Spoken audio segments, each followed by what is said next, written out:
The truth is out there. It is one of the world's greatest mysteries, Scotland's legendary Loch Ness Monster.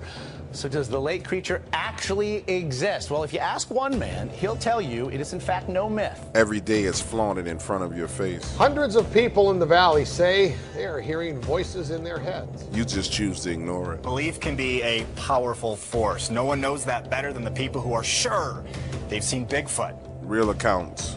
He says he knows who's playing mind games. Rogue government officials that are sponsoring this, also corrupt business officials, and private citizens. From real people.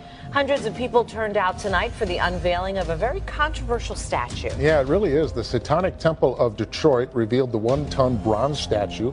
It's time for you to take a swim. I'm just excited to see my Lord and Savior Baphomet represented in such glorious Italian stone. I do hope his eyes gaze upon me, and that my allegiance is recognized. In the dark waters.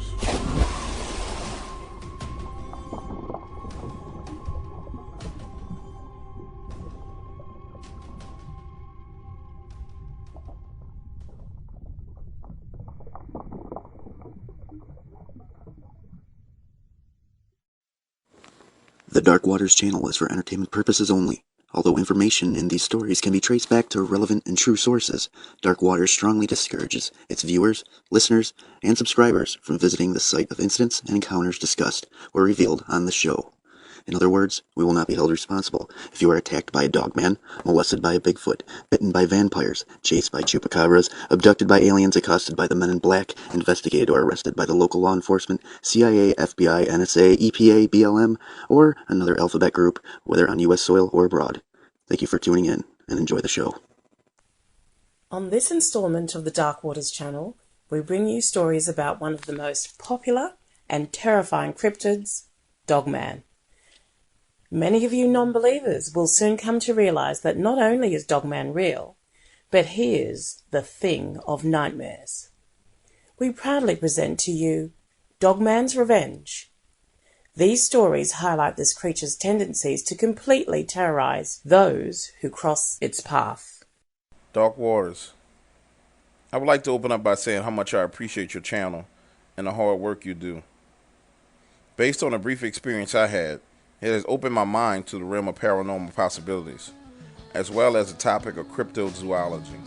I was on a camping trip with a group of 18 guys that I grew up with. Winter's getting colder, summer's getting warmer, tidal wave coming across the Mexican border. Why buy a gal that's cheaper by the barrel? Just don't get busted singing Christmas carols. All of which were either firefighters like myself, police officers, Marines, and one doctor. Basically, our group was guys who experienced with the outdoors. Even though I grew up in the suburbs, my family has a farm, and I spent much time there growing up, going fishing, hunting, camping, and hiking. The spot we were camping in was very rural and could only be accessed through a small road consisting mainly of gravel and dirt. Then there are small trails, almost like roads, that are just barely big enough to fit a car, that go from campsite to campsite throughout the park. So if I remember it correctly, it was the second night we were there.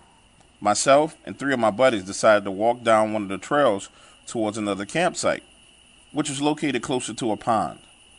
Our campsite was located further up into the woods, some 80 yards or so from the pond. Our objective was to go check out the other campsites and make a friendly visit, considering there was a few cute girls among their party, and we just wanted to say hi. Also, we had intentions of casting a few lines into the pond in hopes of snagging some catfish overnight. Well, it's well into the night hours, and we started walking down the gravel trail, armed with a few flashlights and hunting knives. I was on the left wing, looking left. I could start making out glimpses of the water shining on the pool through the trees, as well as barely starting to see the glow of the flames protruding out of our neighbor's campfire pit. What I saw next has changed my perspective on the forest, and has tested my spirit ever since. I looked to my left and I saw what looked like 2 glowing ambers from the fire. Initially, I thought it was 2 ambers that glided away from the fire into the woods. However, I quickly realized that they were way too large, and there was no way they could have glided that far away from the fire into the woods. without burning out. That's when it hit me like a ton of bricks. I got a lump in my throat, and I remember my mouth drying up. I realized that this was a set of large, orange amber eyes staring directly at me. At first they were low to the ground, at about 3 to 4 feet, and whatever it was moving parallel to our trajectory, coasting along our left flank.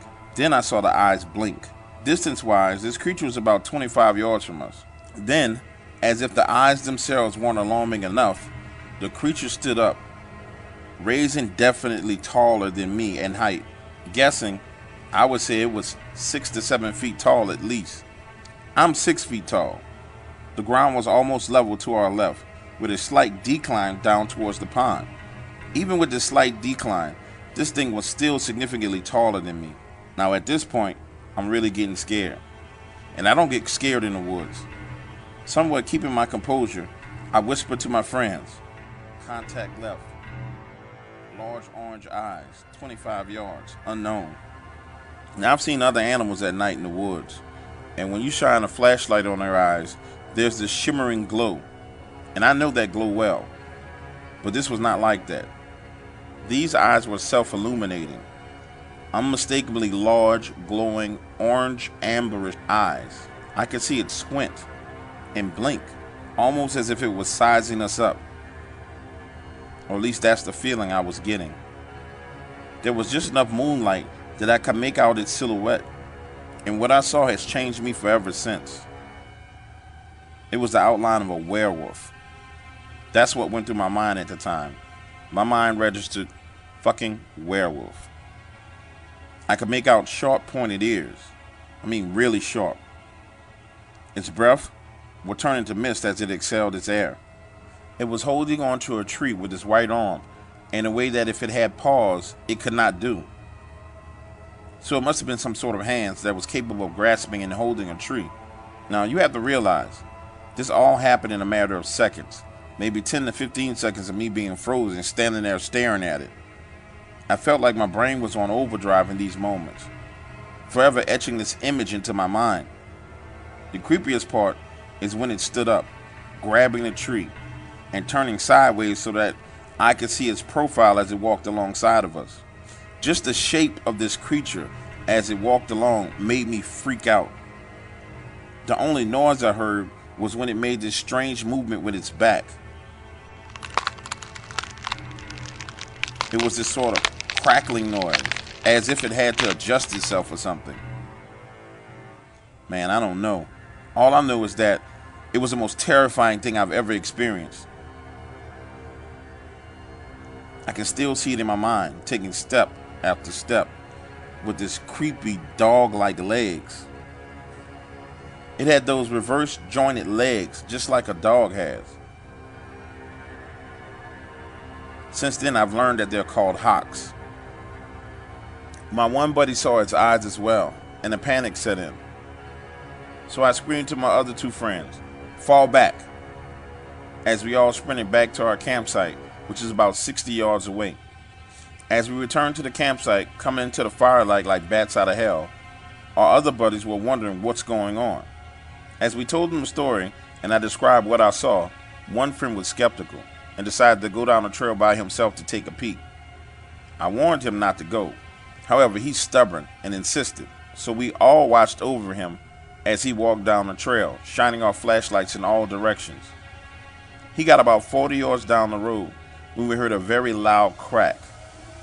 It sounded like someone literally ripped the tree in half. My buddy down the trail was looking to the left where I described the sighting. Somehow, this creature had crossed the trail without us seeing it and was now on the other side of the path. He shined his flashlight up to the right now, which were the woods behind our campfire pit.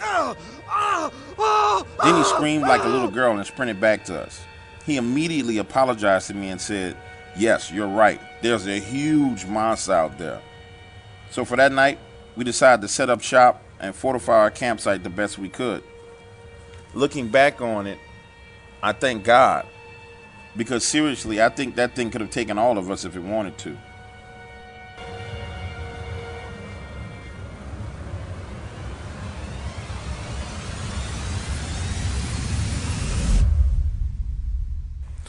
I live deep in the bayous of southeast Louisiana, south of Homer. Outside of work, I spend the majority of my time fishing. While out in the bayous, I've had many strange encounters. Bright lights in the sky, strange creatures in the water.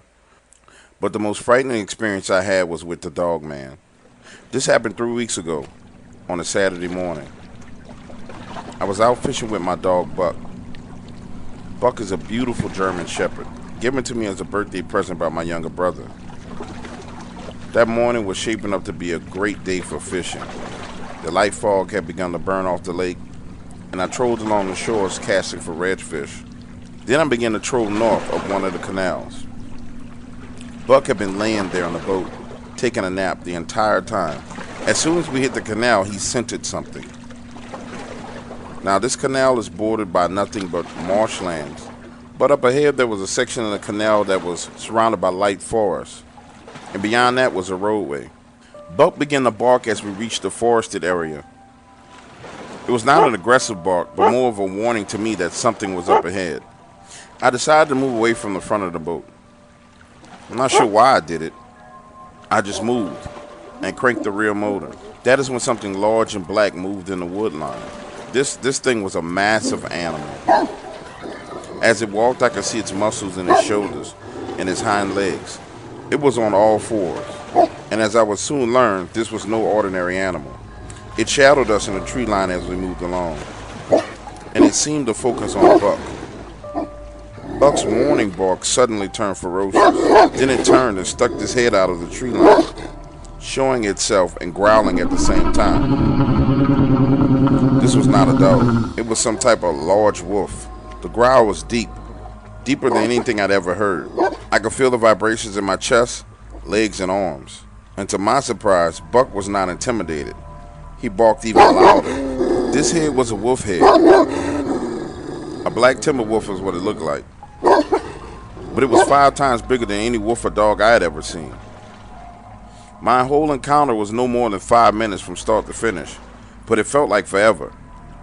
After seeing this giant wolf head poking out from between the trees and this animal trying to intimidate Buck, I was in shock. I just expected to see the head of a big dog, not a wolf. That is when the fear kicked in, and Buck barked at me as if he was saying, "Don't you see this big wolf thing? What are you waiting for, stupid? Go." At least in that moment, that is how I perceived his bark, and I punched it, speeding away from the area in the boat.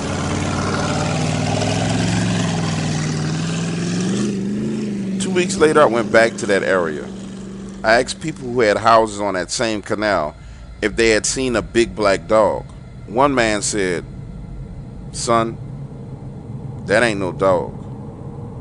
You and I both know that. It comes through here every now and then, but if you don't bother it, it don't bother you."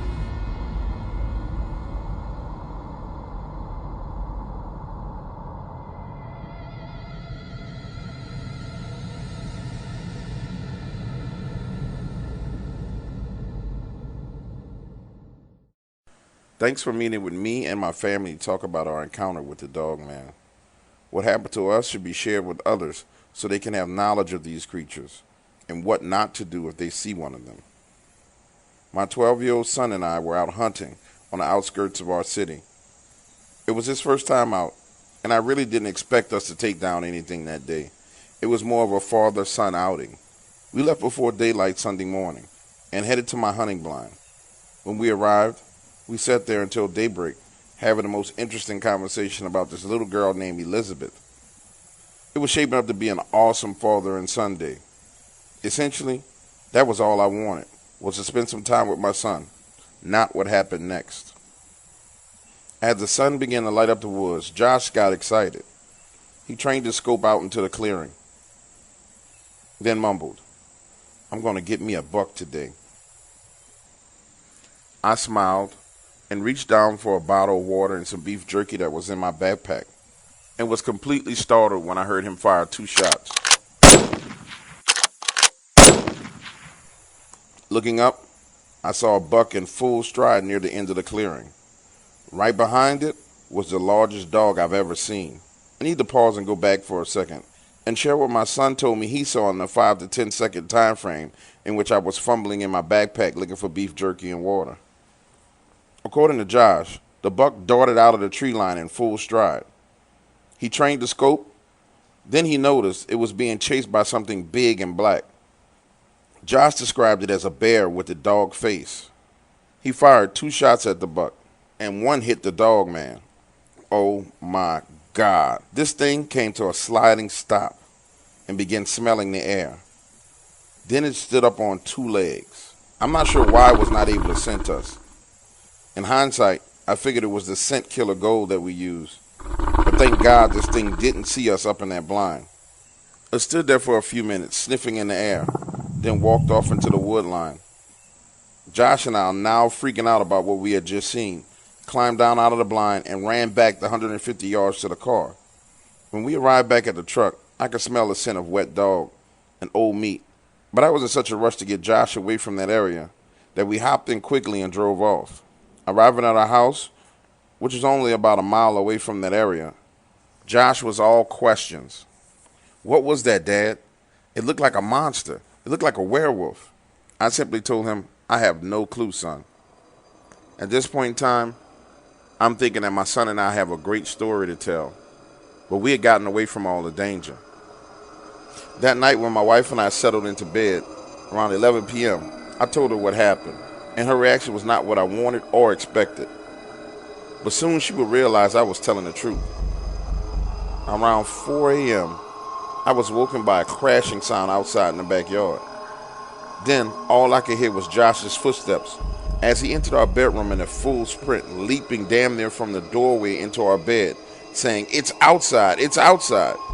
Immediately, I knew by the terror on his face what he was referring to. I stumbled to the floor, rushing from the bed to my closet to grab my shotgun.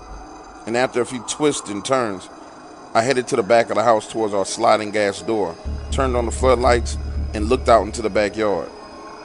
Scanning the yard, I couldn't see anything. But going outside was not an option, because I saw that thing earlier. And if it was indeed this creature, we would need way more than a shotgun. Just then my wife startled me, asking me what was going on. And I turned my back to the door to answer her. As I tried to explain to her what Josh was upset about, she began to stare past me. Then the color drained from her face, and her eyes got large. She screamed and ran back towards the bedroom. Turning around, I could feel this creature's presence. And to see it at my home was so terrifying. It was right there, in the backyard, standing on 2 legs, hands down by its side, with its palms open. Its fingers or claws moving like it was playing a piano. It was panting hard like it had just stopped running, and the thick saliva was dripping from its closed mouth. It looked straight at me through the sliding glass door, and then its ears began to twitch and move, each moving independently. As I stood there, staring into the eyes of this death machine for what felt like 10 minutes, I didn't know what to do. The glass door wouldn't stop this thing if it wanted to come in my house, and the shotgun wouldn't kill it before it got to me and my family. I can only describe its eyes as being the most intimidating thing I've ever seen. This creature had these piercing yellow eyes with large black pupils, and I felt like it was trying to intimidate me, like it was trying to make a point to me. All I could think was to show no fear, but my body was trembling. My hands were shaking to the point I dropped the shotgun. That's when it broke eye contact with me, cutting its eyes to the right side of my yard and sniffing the air. Then it took 2 quick leaps and was gone out of sight. Honestly, I collapsed to the floor. My body was just overwhelmed with adrenaline, and I was feeling dizzy. When I entered the bedroom, my wife and son were in the closet with my rifle. And that was how the first night ended, with all us huddled in one bedroom. Me on the floor at the foot of the bed with my shotgun. The following morning, I called into work and went to my neighbor's property to talk to him. Devin is a bit of a wild individual, but he loves my son Josh to death, I knew if anyone would believe me, it was him. When I arrived, he was drinking beer.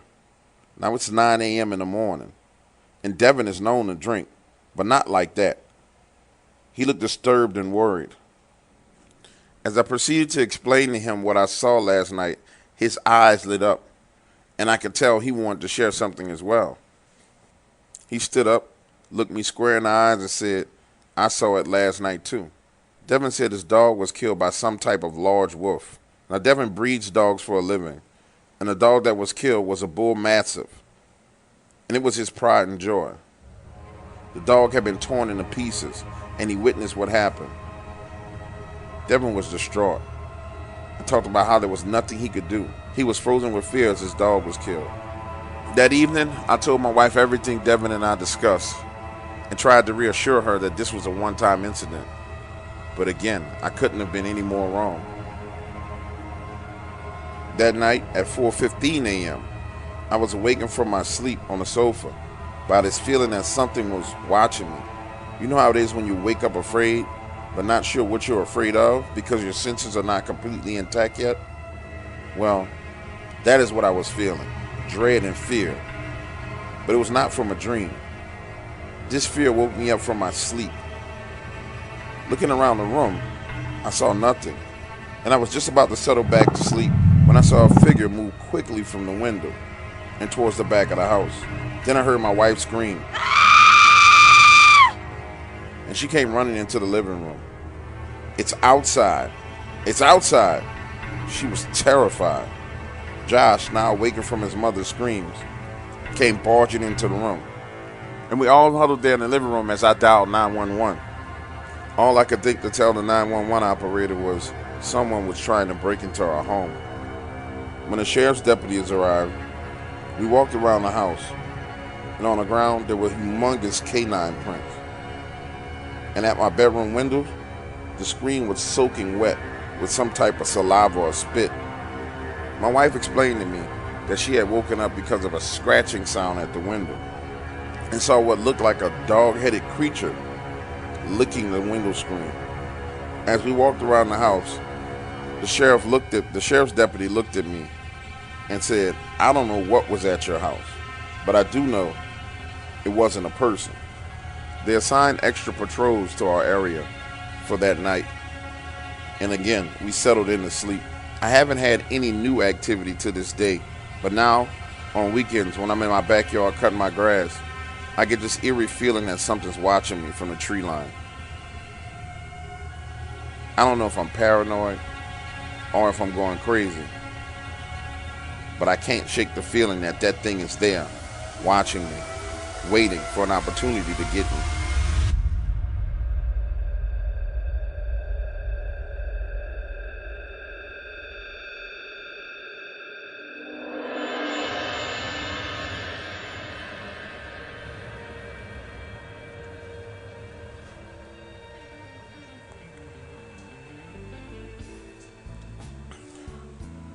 Okay guys, wow, so that was another set of Dogman stories entitled Dogmans Revenge, and it is the start of a 3-part series that will be rolling about Dogman, and it won't be consecutive series back to back, but that will be part 1. Part 2 will be a double story, which is pretty lengthy, that I think you guys are really going to enjoy. And for those of you who don't know who this is Dog Waters, the host, the narrator, and your friend. And I want to thank you all for joining me here at the Dog Waters channel. Since the last video, we've had grown by a lot of subscribers. So I want to start off by telling those new subscribers, welcome to the family. And to the guys who've been around for a while, you know I really appreciate you guys and I love you. And I'm so humbled by your support and the way you guys have taken to this channel and the way you guys really enjoy the quality product. And it's my hopes and my intent to continue to put out some very top quality audios. For the new subscribers, you will notice that sometimes it takes a little while in between videos. That's because unlike other horror narrators, I actually investigate either in person or when I talk to the people who give me these stories over the phone, I don't have one conversation with a person and then assume their story is true. I end up talking to people, 3, 4, 5, 6, 7, 8, 9 times, just to make sure I have every detail. And also, I want to talk to the person. I want to know that person who's having the encounter. I want to know about their families. I want to know about their background, where they work, what they do. I want to know everything. And so I end up having these very lengthy and long conversations. And at the end of that conversation, I narrate the story and create the story. Then it goes through a process where that person listens to the story and they say, hey man, this is right on point, this is right on tap, and this is what I went through. And then it's released. So a number of other horror narrators out there, they kind of either have their stories just submitted to them and they read them. I work very, very hard at it, and there's definitely a difference, and you can tell the difference. So I just wanted to give you guys that heads up because you are new, and I don't clickbait, so you won't see a whole bunch of clickbait just popping up every other day.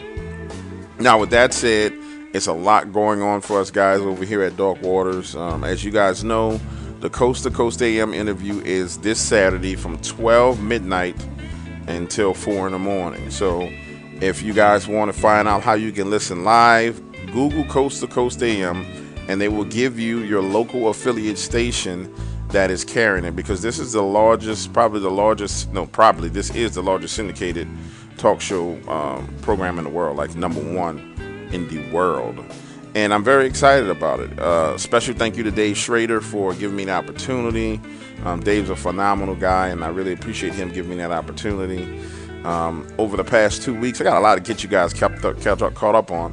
Over the past 2 weeks, I've been working ferociously to make sure that I get in as much content as possible, not only just to talk about on the Coast to Coast AM interview, but just so I can stack up on stuff that is content that I can put out. So preceding this video, there'll be multiple videos coming out. There'll be a couple of shorter ones coming out, maybe 2 or 3, then some longer ones coming out, but it's pretty much all done. I'm now listening to these to make sure that they're scary. And just so you guys know, like, if it doesn't scare me, I don't put it out. Or if it doesn't make me say, wow, that's great, I don't put it out. There's some stuff that's been sitting there and I've been working on for quite some time, but I'm just not satisfied with it. So, and that's how you end up with the end product that you guys do have. Now, I need to go back and fill you guys in on some things that have happened that are just insane. So, coming up for the Coast to Coast AM interview, one of the things that I did was I went and visited a place here locally that is a haunted bar. And I'm not going to get too much into it because I want to leave it kind of exclusive for Coast to Coast AM, but I will be releasing that video Saturday morning, right? I might probably release it Saturday night. That way it comes out, you guys can hear about the story and know about it. But anyway, so I go visit this place. It's owned by someone that I know. I go through all the channels to get in there, and I do a walkthrough and all the rest of this stuff. And this is what transpired last week. I come out of there, and while I was there, I was having these weird feelings, like my body was getting kind of hot and overheated. And so I leave. Actually, the reason why I leave is because they showed me some of their evidence, their pictures of some of the entities that are in the restaurant, which completely and totally freaked me out. So imagine being at the backside of a restaurant, past the bar, kind of like in a little private area where they bring the food out, and someone shows me the picture. The guy shows me the picture, and I look down at it on the iPad, and I just walk out the door. He's like, hey man, where you going? I said, man, no, to hell with this. We're going to finish this conversation outside. I'm not talking to you anymore inside. We're going outside. So I go outside the front door, and I'm screaming to him through the restaurant to the backside. I'm like, hey man, come out here. And he's just sitting there laughing like, dude, I can't believe you're outside. So we finished the conversation outside, and I leave and I go home. And then I start having these horrible physical feelings. When I say horrible, like when I would go to sleep at night or try to go to bed at night, my heart would feel like it was sinking in my chest, like it would just drop, right? And as you guys know, I told you over and over ago, I've had 1 or 2 many hamburgers in my lifetime, but I've been seriously working out, and I'm like, okay, so there's nothing wrong with me. This proceeds and proceeds and proceeds on until it gets to the point where I get scared, and I end up going to the hospital Well, going to the doctor, not the hospital. I go to the doctor, and they do blood work, they do an EKG, they do the whole 9. The doctor comes back and says, hey man, nothing's wrong with you. You're struggling with anxiety, and you're slightly dehydrated.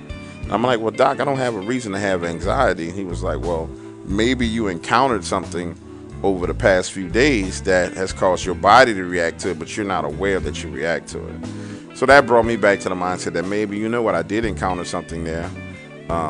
And a lot of this stuff, I'll fill you guys in on the next Inside Baseball. When this story comes out, I will fill out every piece of it. So I go to a close friend of mine who's a pastor, and I have him pray over me, and we pray together, and I've been feeling a lot better. And also I've been drinking like gallons and gallons of water. So I'm doing much better, but I would have had a lot more content out, except for I was taking care of that because I really, really thought something was physically wrong with me. Turns out maybe something happened to me. I don't know, but I'm better. Like now I don't have those problems. I don't feel that way, and I'm good to go. So that's kind of what's been going on here with me lately. And as you guys know, your family, so I'm going to share it with you. So moving forward, I'm very excited because a number of you guys are starting to read. A lot of you guys are starting to get parts and starting to read. I'm excited about that because one of the things that's going to continue to differentiate us from every other horror narrator is, you know, they collaborate with each other because they, you know, I do a collaboration with this guy and I get views and blah, blah, blah, blah, blah. We're all about quality, and we're about the experience here at the Dark Waters channel, so you get to be a part of the experience. So Erin just did one of the stories, and she did a great job. And I want you guys to know, you know, if you can read a book, then you can narrate a horror story. You know, if you listen to a lot of the horror channels, people are trying to talk spooky and trying to be scary. Well, you know, there's nothing scary about someone trying to be scary. What's actually scary is a person who's had an experience, a regular person.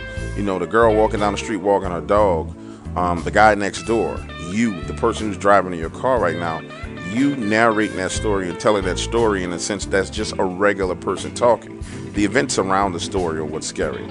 You know, a Dogman is scary, hands down. Someone seeing a Dogman is one of the most frightening things that you could ever experience. Me hearing a Dogman was one of the most frightening things that I've ever experienced in my life. I didn't have to sound scary, I just had to tell you what happened. And so that's what we're doing here, and the response to it has been tremendous. And I think we're on to something, and we're going to keep moving forward and keep pressing forward to keep building what we have. So in the next video as well, we're going to be announcing the winners of the first 100 subscribers. The contest is going to, all the names are already cut out and put inside a hat. My son is going to help me pull it, and we're going to record that and put that out there. And again, I just want to thank you guys so much for your help, so much for your support, because a lot of the things that happen on this channel are not because of me. It's because of subscribers going out and telling people, hey, I would like to hear you interview this guy. Or, hey, I really like this guy. Have you heard of him? And you guys go out there and you spread the word, and I really, really appreciate it. With that being said, we do have a Twitter account, guys, and a Facebook account. So I'm going to ask that all of you go over to Twitter.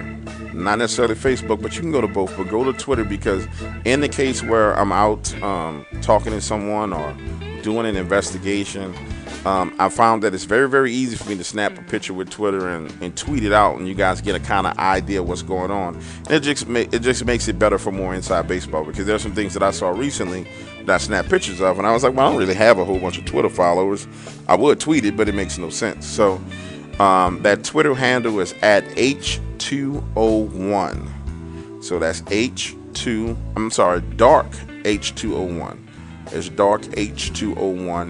And Facebook is, you know, www.facebook.com/Dark H201. So head on over to Facebook and Twitter and give it a like, give it a follow, or whatever, the bada bing, bada boom, whatever you're supposed to do with those social media outlets. And what's going to happen in return is the next time I go to a spot, like just recently I was at the New Orleans Voodoo Temple, and I was holding a conversation with the owner of the New Orleans Voodoo Temple. Well, I took pictures of it, and it's spooky as hell, but tweeting it out, like, okay, there's nobody following me on Twitter to tweet it out to. So, and of course, if you're in the first 100, 1,000, 2,000, 3,000, we're doing the same thing on Twitter as we're doing here on YouTube. Also, to those of you who've read and have parts and taken part in the reading, the apparel for Dark Waters is getting ready to come out. All the designs are done. Everything is squared away. And what's going to happen is those of you who have read and those of you who've read in the future, you're going to be rewarded with a free t-shirt. And it's not an ugly shirt at all. These are really nice quality things. So those are going to come out to you for participating in the show. Like I said, it's just a whole bunch going on. Some things I'm not going to reveal at this moment because they're still in the works. But huge, epic type of things are going on. And I'm really excited about it. But it all goes back to you. I would love to take credit for it. I think I do a wonderful job narrating. I think I do a wonderful job, and I'm a great person. And it's deserving of, I deserve it. But what I'm most thankful for is you guys being involved. You guys just contributing in the manner in which you do. So I want you guys to keep on doing it. And I want to try and do an experiment too, now that I think about it. So when I Google, and you guys clearly know, a lot of you guys clearly know more about this than me. So when I Google Dark Waters channel, it just recently started showing the Dark Waters logo and everything else. But prior to that, it was showing this movie Dark Waters. So I think that if everyone posts to Facebook the links to the channel or videos, then it forces Google to recognize the channel more. So guys, go out and post to Facebook. Let's do try and do a Google bomb and post to Facebook. Let's try and get like 1,000 people to post to Facebook this particular video because it's new and it's hot. And let's see what happens. I want to see if that bumps us up in the ranking or if it does anything. I don't know. And if one of you guys out there really understand how this works and can educate me more on it, the numbers out there, you know how to call, pick up the phone and dial. And I'm surprised I didn't get any more phone calls, man. I get calls, but I don't get nowhere near the number of calls I think I should get. And those people who have called, I would say 80% of the people I've had a chance to call back. There are about 2 or 3 people that I haven't got a chance to call back. And you guys, please believe I'm calling you. I just haven't had a chance to. Last week was a crazy week. And the ones that I have talked to, I mean, you guys are amazing. You know, for me being a person here from New Orleans, to talk to someone in Kentucky, or to talk to someone in Ohio, or to talk to someone in San Antonio, Texas, or in Wyoming. You know, I'm interacting with people that I probably would never interact with in my life, and I'm really, really enjoying it. I'm really enjoying holding these conversations, talking to people. I get to hear your families. I get to hear the wives and the husbands interact, and the kids interacting. It's just a delight to me. It really, really is, because I've always had this belief in my mind, and I always believe that no matter where you are in this world, we all want the same thing. You know, we all want to be successful in some way, shape, or form, whatever, you know, definition of success it is to you. We all want to be healthy, and we all want to be happy. And it just reinforces that.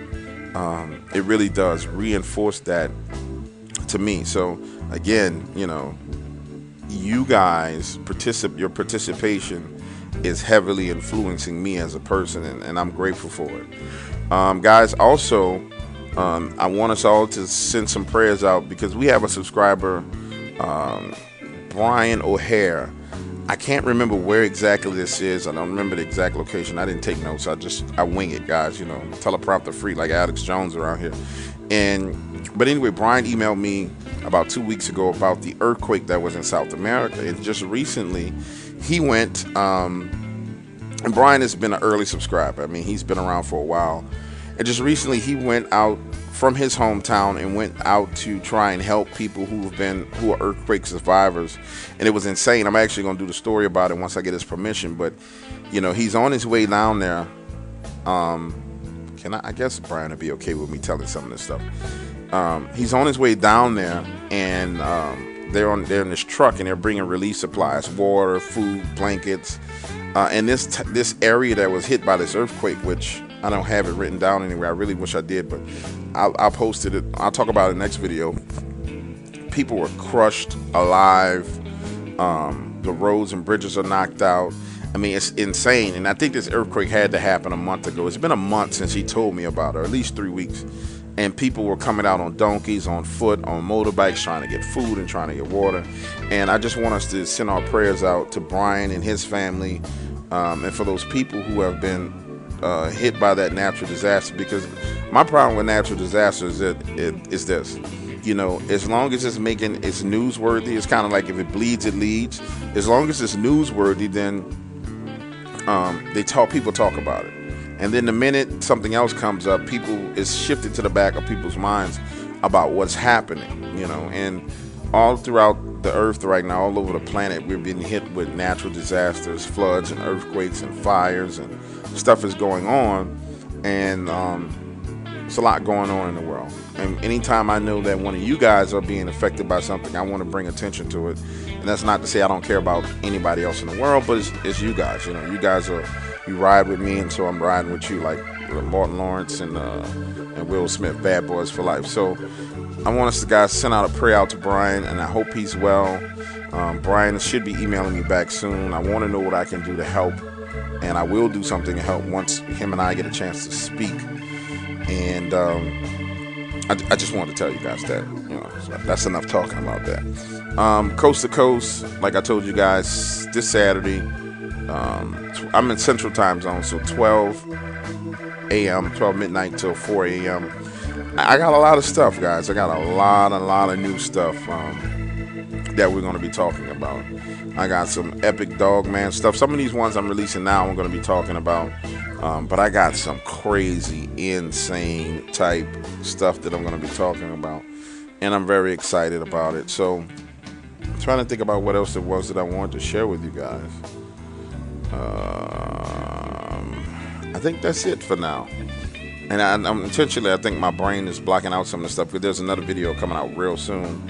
And as I talk about that video, I'll reveal more things. But again, guys, I want to say thank you, and that I appreciate you, and that my success is your success. And those of you who have emailed me about reading, trust me, I'm getting back to you. It's just that the parts have to come along, and it's a long process to develop these stories. There are about 10 stories that right now that are in the interview phase, which means that I'm having conversations with people. There are about 5 that are in the writing phase, where I've taken that interview and that conversation and turned it into a story.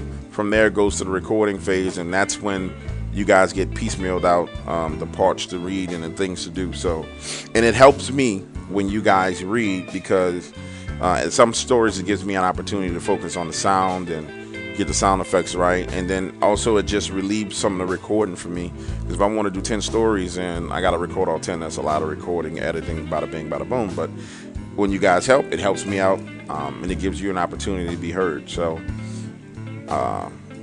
touching on Dogman real quick before I go, I noticed now, and maybe you guys have noticed it, since right at the release of the Dogman Siege of Locket Ranch, and from that point on, and I'm not attributing this to me at all, I'm just saying I noticed this, that now the narrative about Dogman is really talking about how dangerous these creatures are. And I've been saying that from day one. I've said from day one that they're dangerous, that they're not going to just smile at you or smirk at you and run away. They will kill you, they will eat you. And I like the fact that the true narrative about, well, not necessarily true narrative, but there's 3 sides to every coin, right? There's the heads, the tails, and there's the side of the coin around the rim. I like the fact that all sides of the coin are being revealed, because I really felt like going into, there was a myth being perpetuated that, you know, if you had an encounter with these creatures, that nothing would happen to you. And I thought that was very dangerous for people, because then it really encouraged people to go out looking for them. And I talked to hundreds of people, literally hundreds of people, who've asked me, hey man, where can I go find Dogman? And all I tell them is, hey, first of all, I'm not going to be an accessory to your murder. And second of all, if you do go somewhere there's a Dogman, then bring a body bag so they won't have to carry one out to come and get you. And as you start hearing these stories, like Brenton Swain's newest release, and Brenton's a great guy, you know, you guys know me and Brenton go way back, and it's a Kentucky moonshiner story. If you haven't heard it, go over and take a listen. And they're talking about this Dogman breaking in this man's house, and they're only finding his foot You will be amazed at the things that I don't say and the things that I know that, for example, Vic Cundiff hasn't said, because we know, and it just puts us in a certain amount of danger that that these creatures do. So again, I just think it's great that the narrative's taking a turn a little bit more away from the fictional side of, oh, I saw this giant werewolf and it looked at me and went its other way, because sometimes they do that and other times they don't. And I've said before, you know, assaulting these creatures in any way, shape, or form is like a death sentence. You know, either they're going to terrorize you or they're going to kill you. And if you get off with just being terrorized for a few days, like this family in this story did, then it's great. But if they come through your window and take you and kill you and eat your family, then it's just going too far.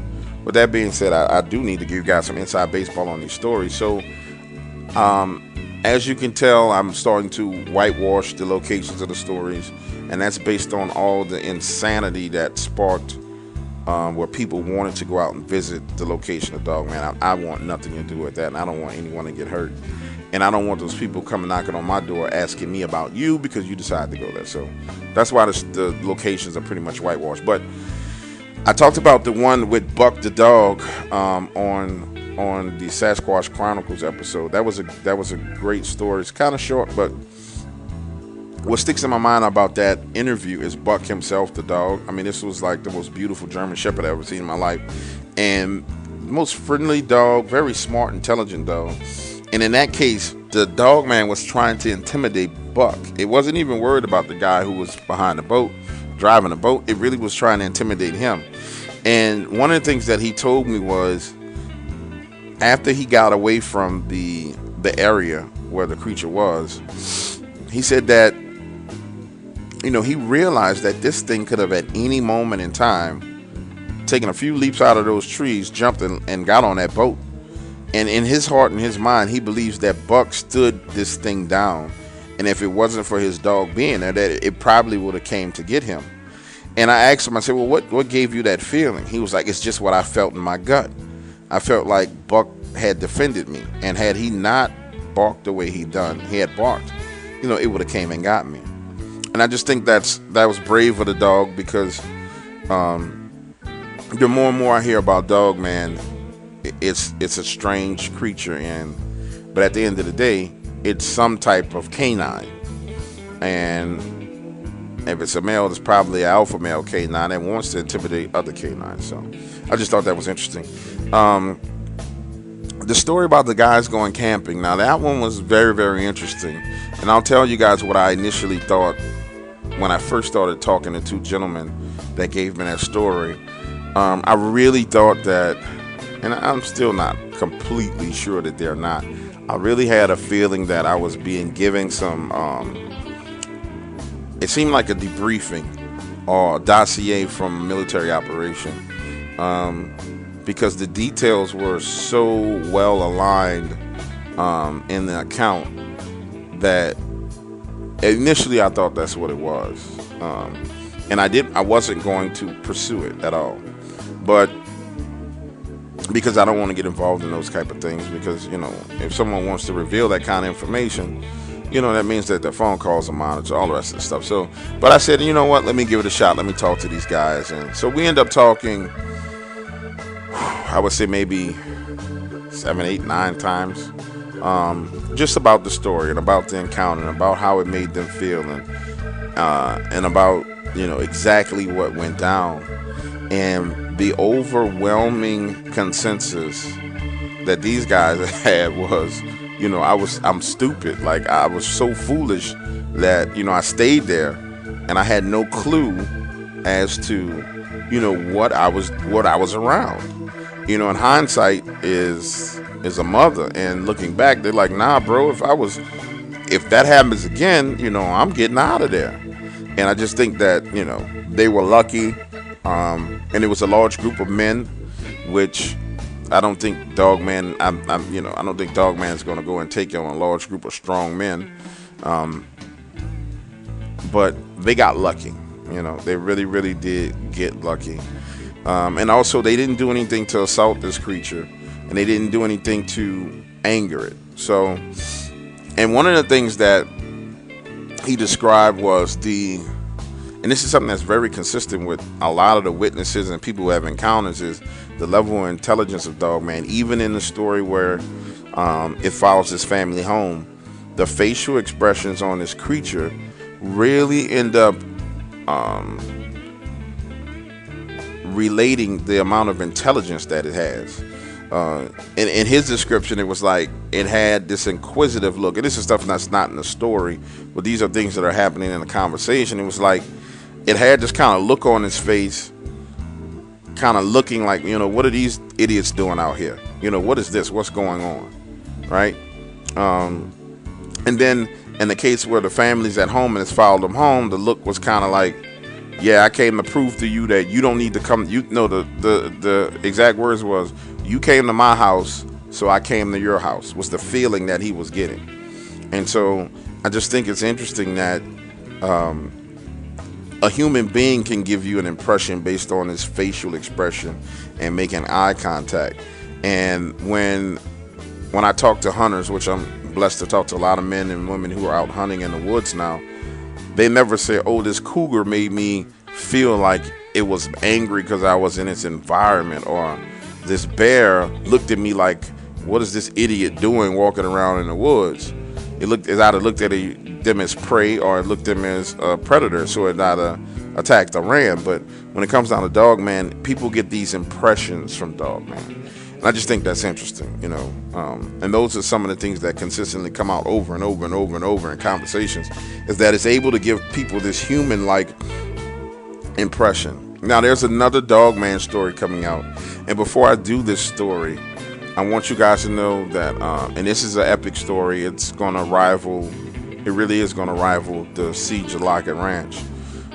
This particular story, it comes from, it's a secondhand story. So everything else that we've done, it's been firsthand. I've talked to that person who had that encounter, whether it be on the phone or in person.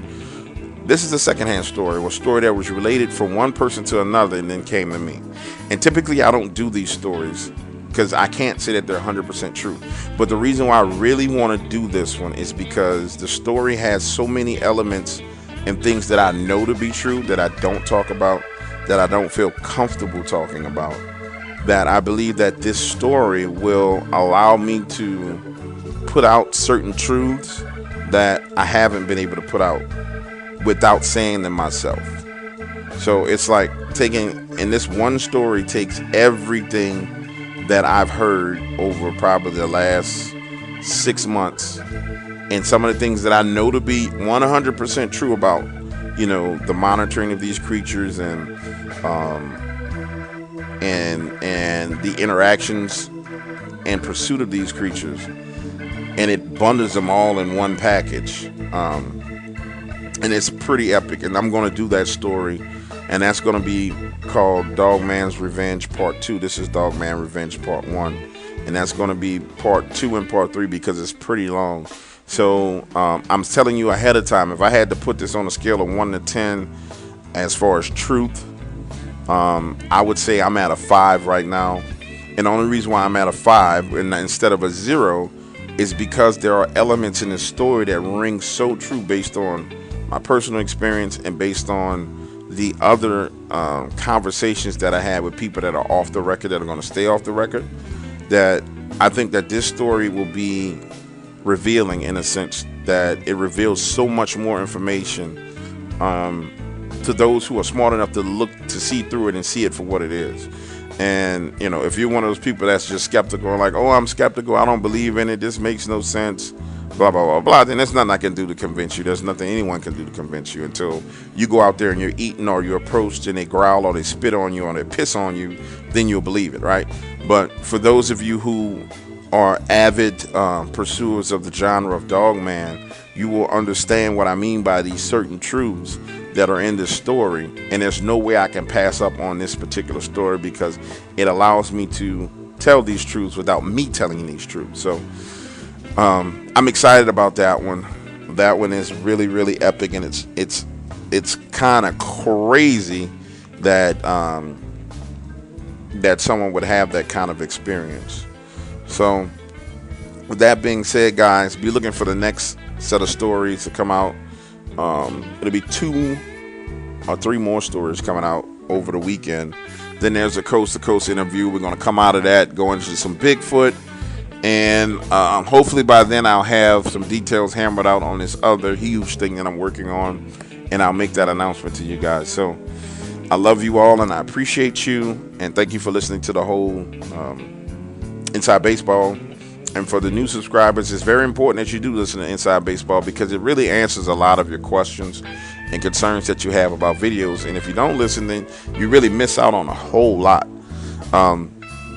Subscriber wise, guys, we've grown tremendously, and I see us continuing to grow into the future. Collaboration wise, I'm collaborating with you, and I appreciate you for collaborating with me. Outside of that, Mr. X Dreams. And guys, I gotta tell you, so when I was sick or wasn't feeling well, you know, I'm trying to prepare for the coast to coast interview. I'm literally like dizzy, and Mr. X came through for me. He really, really did. I'm talking about he came through and helped me out big time. So big shout out to Mr. X Dreams, and he's working on some good Dogman, good Dogman content that's coming out of Afghanistan, which is crazy that there are dogmen that there were dogmen in Afghanistan. And if you haven't subscribed to him, head on over and subscribe, because this thing that he's got coming out is very, very, very, very good. I've had an opportunity to listen to it and check it out. It's awesome. So with that being said, guys, I appreciate you, and this is your boy Dogwater signing out. And I'll be right back in literally a few hours, 24 to 48 hours, with a whole lot more for you guys to listen to. So I love you guys. Thank you all. And in the next video, we're going to announce our winner. And I might try and announce it on Coast. I don't know if I'll be able to. I might slide it in there while I'm talking. But I appreciate you. Love you. And talk to you soon.